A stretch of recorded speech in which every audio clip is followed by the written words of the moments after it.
Hello everyone, welcome to my YouTube channel GK with तरुण।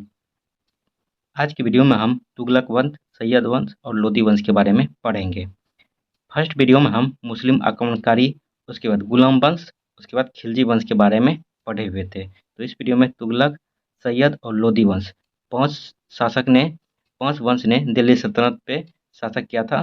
गुलाम वंश, खिलजी वंश, तुगलक वंश, सैयद वंश और लोदी वंश, इन पांचों के बारे में पढ़ेंगे। तो दो के बारे में पहले ही पढ़ चुके हैं, तो इस वीडियो में तुगलक, सैयद और लोदी वंश के बारे में पढ़ेंगे। तो आइए देखते हैं।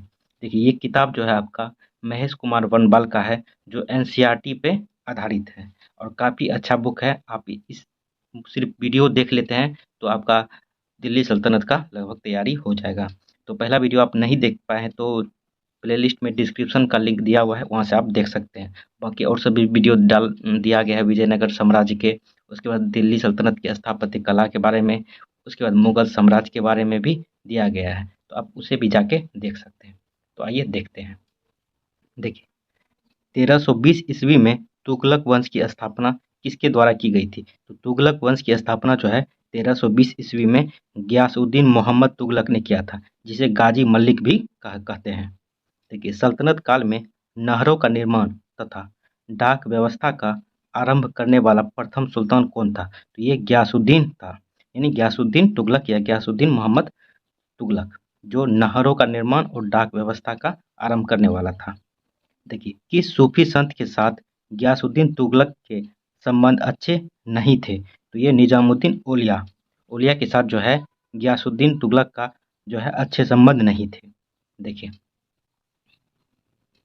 गयासुद्दीन तुगलक ने ही कहा था, गयासुद्दीन तुगलक को ही कहा था निजामुद्दीन औलिया ने कि दिल्ली अभी दूर है।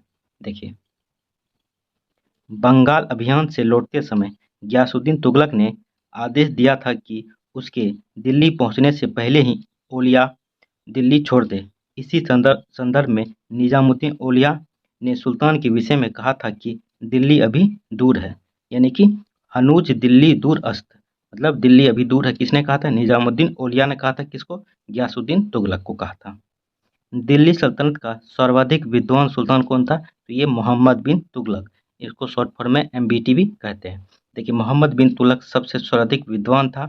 उसके बाद इन्होंने मोहम्मद बिन तुगलक के प्रमुख कार्य क्या क्या किए थे, आइए उसको देखते हैं। देखिए, मोहम्मद बिन तुगलक के प्रमुख कार्य, देखिए, राजधानी परिवर्तन किया गया था 1326 से 27 ईस्वी के बीच में। इसने क्या किया था? तुगलक ने देवगिरी का नाम दौलताबाद रखकर उसे सल्तनत की राजधानी बनाया। यह योजना असफल रही। 1335 ईस्वी में पुनः दिल्ली को राजधानी बनाया। पहले इसने क्या किया था? देवगिरी का नाम चेंज किया, उसका नाम दौलताबाद किया और उसको राजधानी बनाया। बाद में ये जब असफल हो गया तो 1335 ईस्वी में जो है पुनः दिल्ली को जो है अपनी राजधानी बनाया। देखिए, दोआब में कर वृद्धि जो 1327 से 28 ईस्वी में किया था। देखिए, मोहम्मद बिन तुगलक ने जितने भी कार्य रहे उनका जो कार्य जो थे वो असफल ही रहा था। ठीक है, तो दोआब में कर वृद्धि यह योजना भी असफल रही, क्योंकि उस समय वहां अकाल पड़ जाने के कारण जो है जनता कर नहीं दे सकी। सांकेतिक मुद्रा का प्रचलन 1330 ईस्वी में क्या था? मोहम्मद बिन तुगलक ने। देखिए, चांदी की कमी का सामना करने के लिए सांकेतिक मुद्रा का प्रचलन किया गया, किंतु नियंत्रण के अभाव में यह योजना भी असफल रही। किसका था? मोहम्मद बिन तुगलक का। देखिए, यदि आप लोग को वीडियो अच्छा लग रहा है तो चैनल को भी जरूर सब्सक्राइब कर सकते हैं। देखिए,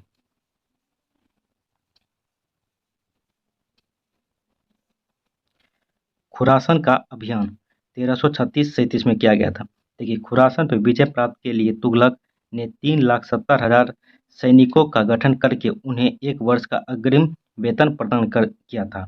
ये भी असफल रहा, क्योंकि बाद में जो है खुरासन के जो शासक थे उनसे जो है तुगलक ने संधि कर लिया था, मोहम्मद बिन तुगलक ने, तो ये भी असफल रहा। देखिए, कराची अभियान 1337 से 38 में तुगलक ने खुसरो मलिक के नेतृत्व में 1,00,000 सैनिकों को भेजा, किंतु मौसमी दशा खराब होने के कारण यह योजना भी असफल रही। कौन? कराची अभियान।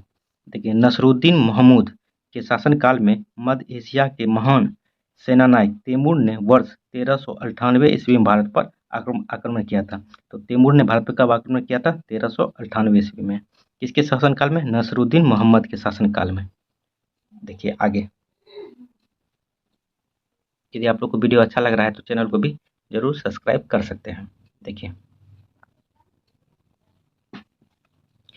कृषि के विकास हेतु अमीर ए कोही नामक नया विभाग किस सुल्तान द्वारा प्रारंभ किया गया?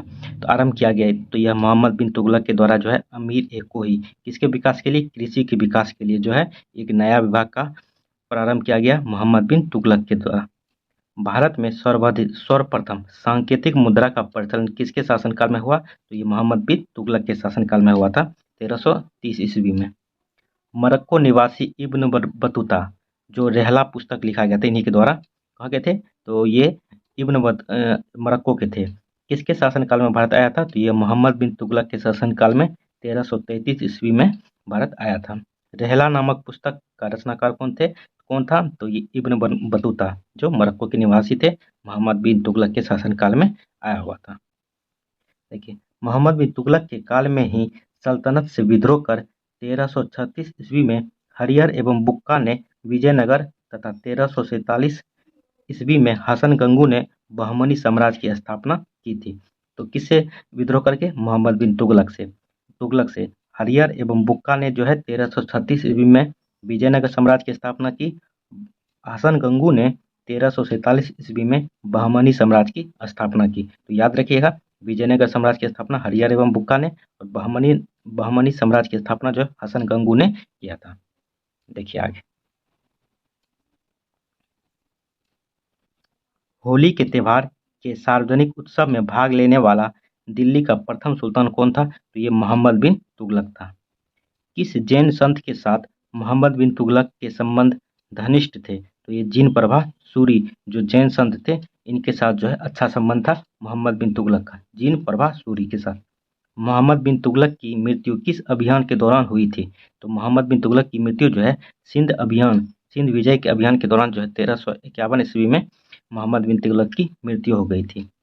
सर्वप्रथम लोक निर्माण विभाग की स्थापना किस शासक ने की थी? तो लोक निर्माण विभाग की स्थापना सर्वप्रथम जो है फिरोज शाह तुगलक ने किया था, और फिरोज शाह तुगलक के ही समय में सबसे अधिक गुलाम रहते थे। देखिए, टोपरा तथा मेरठ से 2 अशोक स्तंभ लेख किस शासक द्वारा दिल्ली लाए गए थे? तो ये फिरोज शाह तुगलक के द्वारा ही लाया गया था। कहाँ से? टोपरा तथा मेरठ से 2 अशोक स्तंभ जो है ये फिरोज शाह तुगलक ने दिल्ली लाया था, जो दिल्ली राजधानी थी। सबसे अधिक गुलाम किस सुल्तान के दरबार में रहते थे? तो ये फिरोज शाह तुगलक के दरबार में ही जो है सबसे अधिक गुलाम रहते थे। देखिए, ब्राह्मणों पर जजिया कर लगाने वाला प्रथम मुस्लिम शासक कौन था? तो ये फिरोज शाह तुगलक था। देखिए, जजिया कर सबसे पहले किसने लगाया था भारत में? तो मोहम्मद बिन कासिम ने लगाया था। 5 को छोड़ के बाकी सभी पे लगाया था। 5 में कौन कौन सा था? तो जिसमें था आपको महिला, ब्राह्मण, बच्चा या विद्यार्थी, बच्चा हो गया, देखिए महिला हो गया, बूढ़ा हो गया, बच्चा हो गया, ब्राह्मण हो गया, एक आपका हो गया, एक और था जो आप कमेंट करके जरूर बताएं, अभी याद नहीं आ रहा है। तो सबसे पहले इंट्रोड्यूस मोहम्मद बिन कासिम ने भारत में जजिया कर लगाया था। उसके बाद तो है वो ब्राह्मण को छोड़ दिया था, तो ब्राह्मणों पर भी जजिया कर जो है फिरोज शाह तुगलक ने लगा दिया। हक ए सर्ब नामक सिंचाई कर लगाने वाला दिल्ली का प्रथम सुल्तान कौन था? ये फिरोज शाह तुगलक था। देखिए, फिरोज शाह के काल में स्थापित विभाग, देखिए दासों की देखरेख के लिए जो है दीवान ए बंदगान की स्थापना की गई थी। पेंशन देने के लिए जो है दीवान ए इस्तिहाक की स्थापना की गई थी फिरोज शाह तुगलक के काल में। असहाय लोगों की मदद के लिए जो है दीवान ए खैराज की स्थापना की गई थी। देखिए, दिल्ली सल्तनत में तुगलक वंश का अंतिम शासक कौन था? तो ये नसरुद्दीन महमूद था। इसी के शासनकाल पर जो है मध्य एशिया से तैमूर ने जो है भारत पे 1398 ईस्वी में आक्रमण किया था। किस सुल्तान ने गाजी मलिक उपनाम से भी जाना जाता है? तो ये गयासुद्दीन तुगलक, जो तुगलक वंश का संस्थापक था। तो तुगलक वंश देख लिए। अब आइए सैयद और लोदी वंश देखते हैं। और तुगलक वंश का टाइम पीरियड कब से कब तक रहा था? इसे ध्यान रखिएगा, 1320 से 1414 तक। 1320 से 1414 तक जो है इसका टाइम पीरियड रहा था। देखिए तुगलक के बाद जो है सैयद वंश आया, जिसका टाइम पीरियड 1414 से 1451 ईस्वी तक रहा था। और सबसे अधिक जो है दिल्ली सल्तनत पे तुगलक वंश ने ही मतलब किया था राज 97 वर्ष तक। सबसे कम खिलजी वंश। सैयद वंश जो है 1414 से 1451 ईस्वी तक। लोधी वंश जो है 1451 से 1526 ईस्वी तक जो है दिल्ली सल्तनत का शासक बना रहा। देखिए 1414 ईस्वी में दौलत खां को पराजित कर खिज्र खां ने किस वंश की स्थापना की थी? तो सैयद वंश की। तो सैयद वंश की स्थापना जो है खिज्र खां ने 1414 ईस्वी में दौलत खां को पराजित करके सैयद वंश की स्थापना की थी। देखिए रैयत-ए-आला की उपाधि धारण करने वाला सैयद वंश का शासक कौन था? तो ये खिज्र खां था, जो सैयद वंश के संस्थापक थे। किसने उपाधि ली थी? किससे? रैयत-ए-आला की उपाधि ली थी। सल्तनत काल में शासन करने वाला एकमात्र शिया कौन था? तो ये सैयद वंश था। सैयद वंश जो है शिया से रिलेटेड है। शिया मुस्लिम में शिया सुन्नी होता है, तो शिया से रिलेटेड है। देखिए सैयद वंश का सबसे योग्य शासक मुबारक शाह था। इसने तारिक-ए-मुबारक शाही के लेखक याहिया बिन अहमद सरहिंद को संरक्षण प्रदान किया था। देखिए आगे। दिल्ली सल्तनत में प्रथम अफगान राज्य के रूप में लोधी वंश की स्थापना किसके द्वारा की गई? तो ये बहलोल लोधी के द्वारा। बहलोल लोधी ने जो है लोधी वंश की स्थापना की थी और प्रथम अफगान राज्य था ये लोधी वंश। देखिए लोधी वंश के शासक 3 रहे, सुल्तान और शासक है इधर है। देखिए पहला है बहलोल लोधी, जिसका टाइम पीरियड 1451 से, जो लोधी वंश के संस्थापक भी थे। 1451 से 1489 ईस्वी तक इनका टाइम पीरियड रहा बहलोल लोधी का। सिकंदर लोधी का जो है 1489 से 1517 ईस्वी तक रहा। इब्राहिम लोधी का जो शासनकाल 1517 से 1526 ईस्वी तक रहा। और 1526 ईस्वी में इब्राहिम लोधी को बाबर ने हरा के मुगल वंश की नींव रखी थी। देखिए दिल्ली सल्तनत के सुल्तानों में सबसे अधिक सर्वाधिक समय तक शासन किया। तो सबसे अधिक सर्वाधिक समय तक कौन सा सुल्तान शासन किया था? तो ये बहलोल लोधी ने किया था 38 वर्ष तक, जो लोधी वंश का जो है शासक था। देखिए किस सुल्तान के बारे में अब्दुल्ला ने अपनी पुस्तक तारिक-ए-दाऊदी में लिखा है कि जब वह अपने सरदारों के साथ मिलता था तो वह कभी सिंहासन पर नहीं बैठता था? तो ये बहलोल लोधी के बारे में कहा गया है। देखिए बहलोल लोधी जो है दिल्ली सल्तनत पे सबसे अधिक समय तक शासन करने वाला राजा है। ठीक है, और यदि पूछ लिया जाए तो किस वंश ने किया था सबसे अधिक अधिक दिनों तक शासन? तो तुगलक वंश ने किया था। ठीक है, तो अब्दुल्ला की एक पुस्तक है तारिक-ए-दाऊदी, जिसमें कहा गया कि जब सरदारों से बहलोल लोधी मिलता था तो वह कभी सिंहासन पर नहीं बैठता था।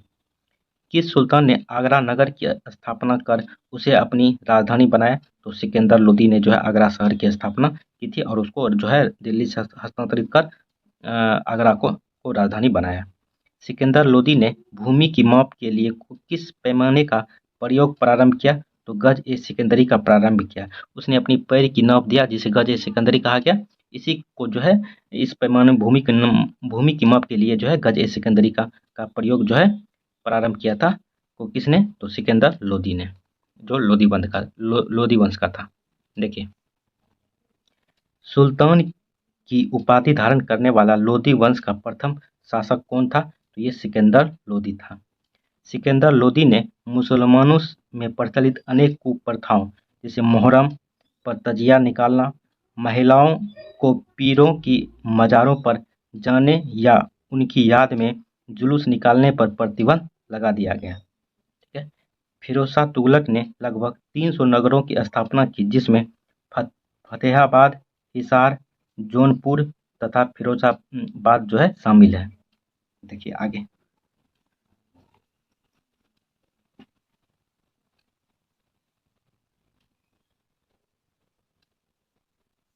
देखिए जब सल्तनत कालीन वंश जो थे उस टाइम भी कौन कौन से थे उसको देख लेते हैं। देखिए मामलुक वंश, जिसे गुलाम वंश भी कहते हैं, इनका टाइम पीरियड जो है 1206 से 1290 ईस्वी तक का रहा। लगभग 84 वर्ष तक जो है शासनकाल रहा। और मामलुक वंश या गुलाम वंश के संस्थापक जो थे कुतुबुद्दीन ऐबक थे। खिलजी वंश जो 1290 से 1320 ईस्वी के बीच में रहा था, इसका शासनकाल 30 वर्षों का रहा था। इसके संस्थापक, खिलजी वंश के संस्थापक जो थे जलालुद्दीन खिलजी थे। तुगलक वंश 1320 से 1414 ईस्वी तक रहा था, जो 94 वर्ष तक शासन काल रहा था, सबसे अधिक इन्हीं का रहा था। तुगलक वंश के संस्थापक जो थे गयासुद्दीन तुगलक थे। सैयद वंश जो 1414 से 1450 ईस्वी तक रहा था, 37 वर्ष तक शासनकाल इनका रहा था। इनके सैयद वंश के संस्थापक जो थे खिज्र खां थे। लोधी वंश जो 1451 से 1526 ईस्वी तक रहा था, शासनकाल 76 वर्षों का रहा था। और बहलोल लोदी जो है लोदी वंश के संस्थापक थे। देखिए, दिल्ली सल्तनत के वंशों में सर्वाधिक शासनकाल तुगलकों का तथा न्यूनतम शासनकाल खिलजी वंश का था। आप इसे डाटा से यही आपको लग रहा होगा, सबसे कम जो है खिलजी वंश 30 वर्षों का और तुगलक वंश 94 वर्षों तक जो है शासनकाल रहा था। देखिए आगे,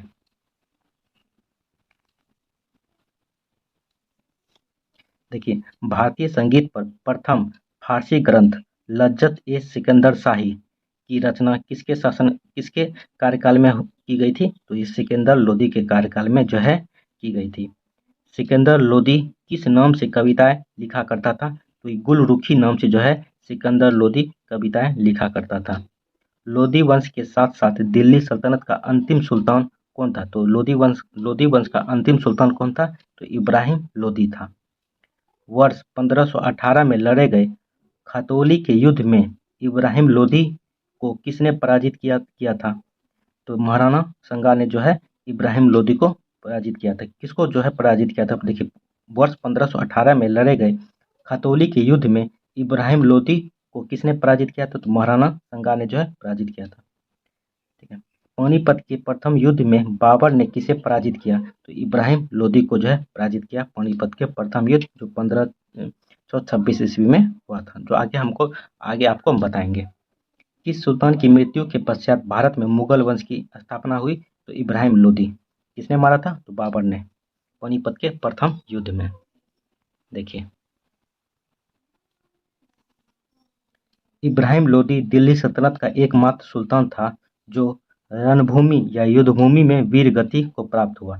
तो यह प्रथम सुल्तान या एकमात्र सुल्तान था जो युद्धभूमि में मारा गया। किसके द्वारा? बाबर के द्वारा, पानीपत का प्रथम युद्ध 1526 ईस्वी में। भारत में पोलो खेलने का प्रचलन किस शासक ने किया? तो पोलो खेलने का जो है प्रारंभ या प्रचलन जो है तुर्कों ने किया। सल्तनत काल में दस्तर बंदान किसे कहा गया? तो ये उलेमा को जो है दस्तार बंदान कहा गया। देखिए, किस भारतीय ने संगीत यंत्र तबला एवं सितार का प्रचलन जो है शुरू किया था? तो अमीर खुसरो ने किया था, जिसे तूती हिंद भी कहते हैं।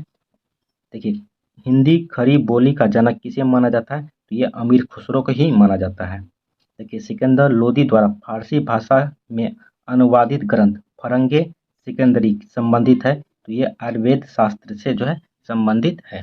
तो देख लिया आपको तुगलक वंश, सैयद वंश और लोदी वंश। अब एक वीडियो में आपको हम दिल्ली सल्तनत का स्थापत्य कला के बारे में बताएंगे। ठीक है, तो आप लोग वीडियो को जरूर लाइक कर दें, चैनल को जरूर सब्सक्राइब कर दें, कमेंट जरूर करें कि कैसा लगा आपको वीडियो। चलिए, थैंक यू, जय हिंद।